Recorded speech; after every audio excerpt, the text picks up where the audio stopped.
रामपुर के जमालुद्दीन उर्फ छांगोर बाबा के मामले में हर रोज नए खुलासे हो रहे हैं। 100 करोड़ के इस फकीर की कहानी जांच एजेंसियों को हैरान कर रही है।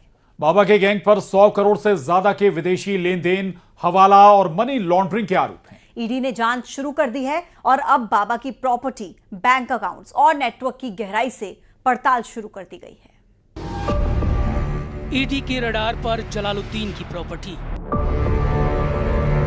100 करोड़ से ज्यादा की विदेशी फंडिंग। क्या है छांगुर बाबा के नेटवर्क की कहानी? जलालुद्दीन उर्फ छांगुर बाबा की गिरफ्तारी के बाद से पुलिस एक एक किरदार की तलाश में जुटी है, लेकिन उससे पहले इस अवैध धर्मांतरण के सनसनीखेज मामले में प्रवर्तन निदेशालय की छाया भी पड़ चुकी है, क्योंकि सबूत बता रहे हैं कि जलालुद्दीन जिस नेटवर्क को ऑपरेट कर रहा था, उस नेटवर्क में 100 करोड़ से ज्यादा की विदेशी फंडिंग की खबर है। आरोप है कि फर्जी दस्तावेजों के जरिए 40 से ज्यादा संस्थाएं बनाई गई।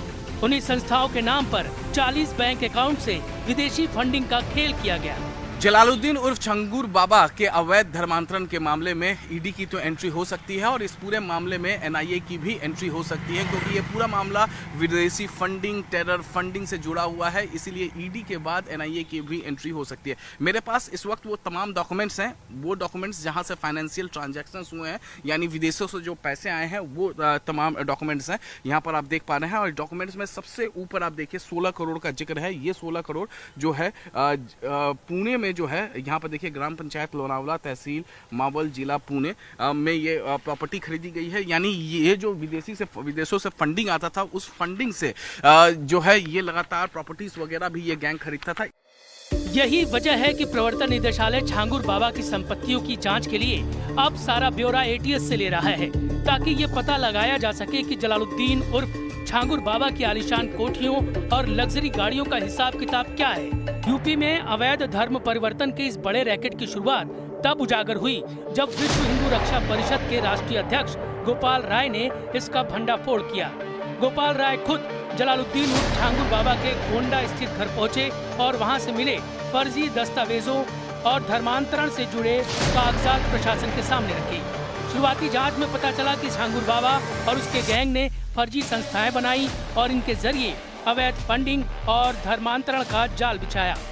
अकाउंट नंबर और कई प्रदेशों में इसके खिलाफ मुकदमे दर्ज हैं और 500 से कम इसके सदस्य नहीं हैं। और ये कमलेश तिवारी हत्याकांड जब हुआ था तो अभियुक्तों को छुड़ाने में भी इसकी बड़ी प्रमुख भूमिका रही।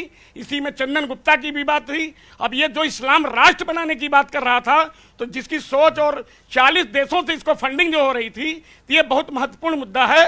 रेट कार्ड जो था, किसी भी तरह से हिंदू धर्म परिवर्तन कर ले, मुस्लिम समाज में आ जाए और इस्लाम राष्ट्र बनाने में योगदान हो जाए, वो कितने में सेट हो जाता था। लेकिन सबसे पहले 1-2 लाख रुपए तो ऐसे ही फेंक देता था अगला, बाद में फिर जरूरत कहता था जरूरत पड़े तो आ जाना। तो और लोग जाते थे कि भाई कुछ हमको बाबा देगा, तो लोगों को पैसा देते देते जब धर्म परिवर्तन की बात आती थी तो वो अपना शुरू हो जाता। ईडी को शक है कि विदेशी फंडिंग और हवाला के जरिए धर्मांतरण का ये खेल चलाया जा रहा था।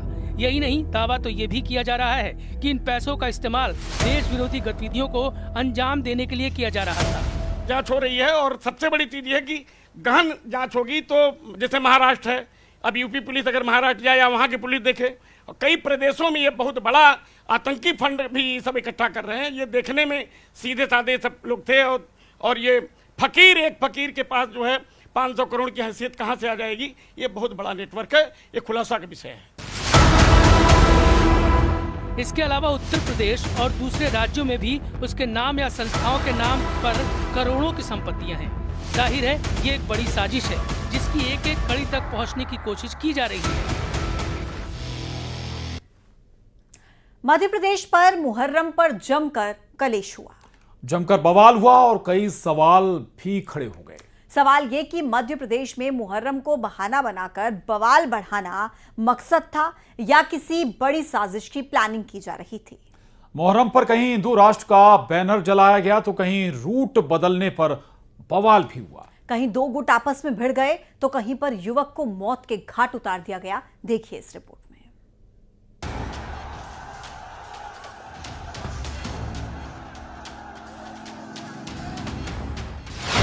मुहर्रम पर बवाल, भाईजान पर सवाल। मध्य प्रदेश में मुहर्रम पर जमकर क्लेश।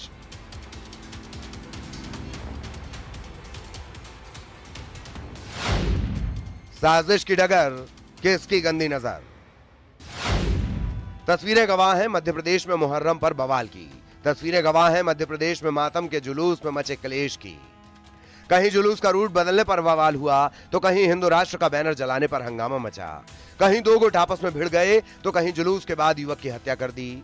और यह सब कुछ हुआ मुहर्रम के जुलूस में।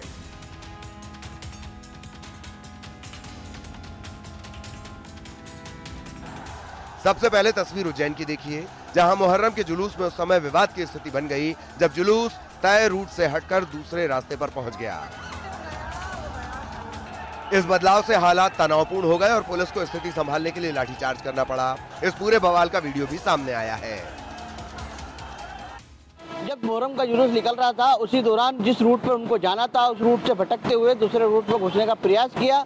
पुलिस के द्वारा लगाए गए बैरिकेड हटाए गए और उनको गिरा दिया। इसके बाद पुलिस प्रशासन ने कोई स्थिति ना बिगड़े उसको देखते हुए लाठीचार्ज किया, जिसमें जो है कई लोगों के खिलाफ मामला दर्ज किया है। और उसके बाद अब पुलिस प्रशासन का सख्त कहना है कि जो आरोपी हैं उनकी वीडियो में पहचान कर उनको जल्द गिरफ्तार किया जाएगा।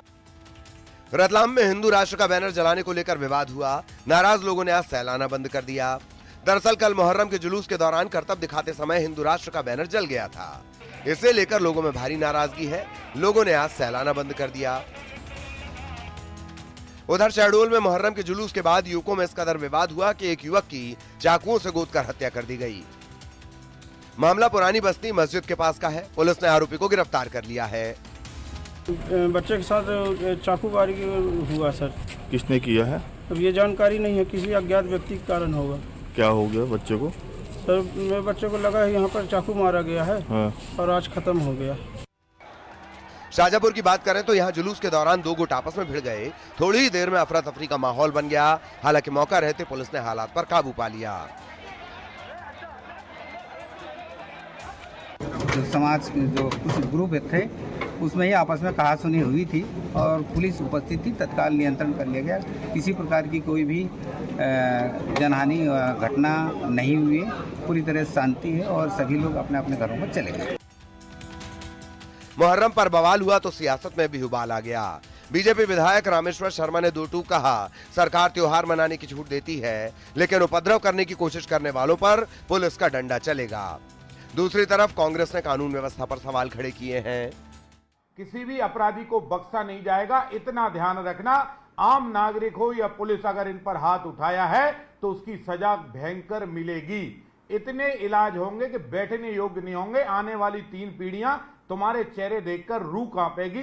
गुंडागिर्दी किसी की भी बर्दाश्त नहीं की जाएगी। जुलूसों की सूचना तो मैं समझता हूँ प्रशासन के पास से पहले से ही होती है और लॉ एंड ऑर्डर की जो व्यवस्था की जिम्मेदारी वो गृह मंत्रालय की है। मध्य प्रदेश के गृह मंत्रालय को ये सुनिश्चित करना था कि प्रदेश भर में जब इस तरीके के जुलूस निकले जाएंगे तो उसमें सुरक्षा का भी ध्यान रखना है। आम जनमानस को परेशानी ना हो, किसी तरीके की विवाद की स्थिति ना बने।